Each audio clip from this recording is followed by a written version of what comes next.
Yes, hvad så peeps? Så som I kan se, så har vi fået lavet vores hjemmeside, hvorpå vi kan spille det her spil. Så over de næste 1-2 minutter vil jeg lige prøve at forklare, hvad det her er for noget, hvad er ideen bag det, hvorfor vi har gjort det.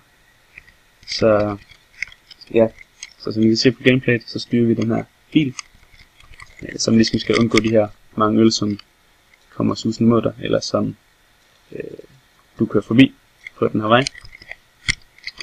Det skal så simulere, at når du bliver ramt af den her øl, så er du ligesom spritbilist, og du kører desværre galt.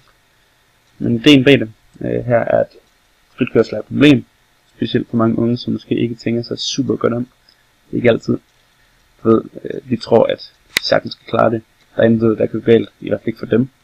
Og til sidst bliver de måske lidt for overmodige. Med spillet her vil vi så vise, at det godt kan gå galt. Udenbart vil man ikke tro, at en enkelt øl eller to vil kunne gøre det store. Og det kan det højst sandsynligt heller ikke. Men man ved aldrig, hvornår det kan gå galt. Hvornår man har fået for meget, i hvert fald i de fleste tilfælde. Det kan godt være, at du har fået mere, end du tror. Og det kan så ende galt. Det viser statistikkerne så, at det ender galt for mange.